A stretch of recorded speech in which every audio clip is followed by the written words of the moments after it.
of American culture, and depending on what happens next, it may end up being a really extremely significant event in the history of the United States.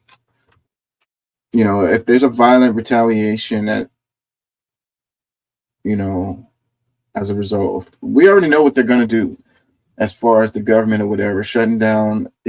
Another opportunity for censorship is another opportunity for censorship. They're not going to never let those pass, you know? So shutting down people as much as they can online for speech and whatever they're sharing or whatever, slowing down streams, just like arresting people for speech. Yeah, it's kind of ironic because Charlie Kirk was all about, having the dialogue with the other side or whatever. And I think they're going to use his death as an opportunity to shut down even more dialogue, especially coming from voices that they don't want to hear, right?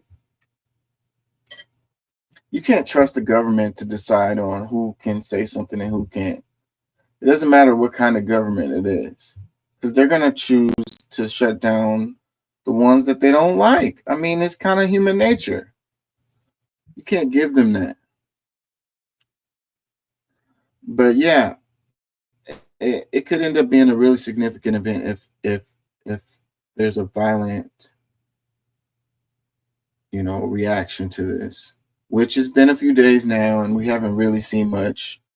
I mean, there's been some things, but like some kind of major violent event as a retaliation for the death of Charlie Kirk, that would be. We already have a powder keg of a country. All it needs is a spark, and everything's just gonna go downhill fast. People are struggling. People are living check to check. The damn grocery bills prices keep going up. Oh my God. You stretching it thin. You stretch thin. So that's on the financial side. And the emotional side, you have PTSD from the stuff that's just been coming down your timeline.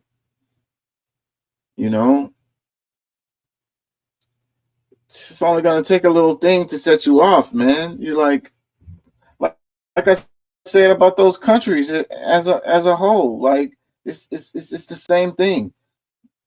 You backed into a corner. You already drowning, so you lash out.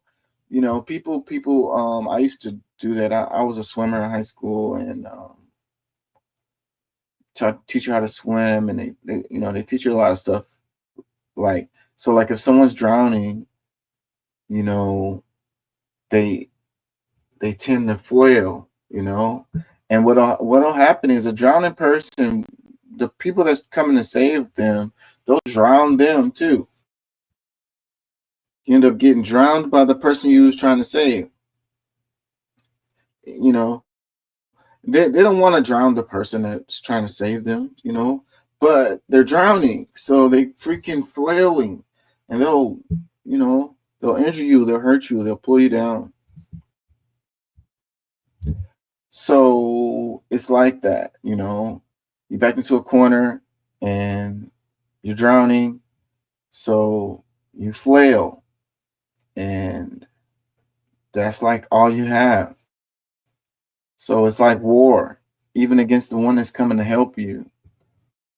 So I think that in people's lives, what they need to do is try to figure out where is the actual real help coming from, and who is really, what is the root cause for the situation that you're in. And, personally, politically, spiritually, financially, emotionally, politically, in every way, try to really look at those root causes. And that's the reason why I like to focus on history, because you're gonna have to, if you really want to face the reality of your situation now, you got to look back.